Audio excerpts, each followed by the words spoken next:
कहानी का शीर्षक बुद्धिमान मंत्री। एक बार की बात है, एक रियासत के मंत्री ने राजा को अपनी बेटी के विवाह समारोह में निमंत्रित किया। जब राजा अपने परिवार के साथ विवाह समारोह में पहुंचा तो मंत्री उन्हें सम्मानपूर्वक विशिष्ट आसन पर बैठाने ले गया। जब वे लोग विशिष्ट आसन के पास पहुंचे तो मंत्री यह देखकर बहुत लज्जित हुआ कि एक सफाई कर्मी वहां बैठा हुआ था। उसने सफाई कर्मी को सभी के सामने वहां से उठा फेंका और उसे बहुत डांटा। सफाई कर्मी ने बहुत अपमानित महसूस किया और वह बदला लेने की योजना बनाने लगा। अगले दिन सुबह वह जब राजा का कक्ष साफ कर रहा था तभी जानबूझकर बड़बड़ाया। राजन कितने नादान हैं, उन्हें यह पता ही नहीं कि रानी और मंत्री के बीच क्या चल रहा है।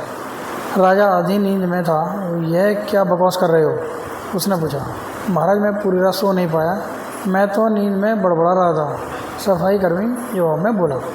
हालांकि उसकी बात सुनकर राजा के मन में संदेह के बीज पड़ गए थे।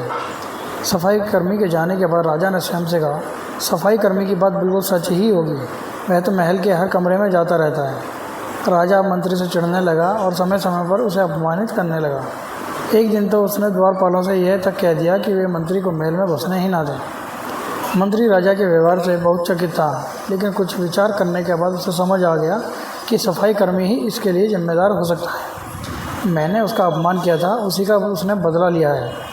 अब मुझे उसे दोबारा प्रश्न करना होगा, तभी वह राजा की निगाह में मेरा सम्मान दोबारा दिला सकता है। मंत्री ने सोचा। एक दिन उसने सफाई कर्मी को अपने घर भोजन पर आने का हार्दिक निमंत्रण दिया और कहा, मेरे दोस्त, मुझे क्षमा कर दो, मैंने तुम्हारा अपमान किया था, मुझे गलती का एहसास हो गया है। इन सुंदर कपड़ों को उपहार के रूप में ग्रहण करो, चलो मेरे साथ भोजन करो।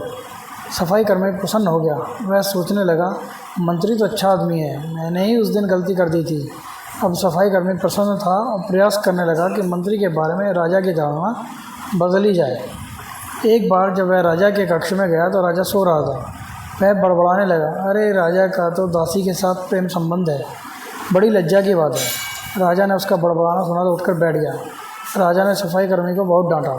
सफाई कर्मी बोला, माफ़ कर दें महाराज, मैं पूरी रात सो नहीं पाया, इसलिए दिन में ही नींद में बड़बड़ा रहा था। राजा को अपनी गलती समझ में आ गई थी। इस तरह के अफवाह के चक्कर में आकर उसने अपने बहुत अच्छे सलाहकार की अनदेखी शुरू कर दी थी।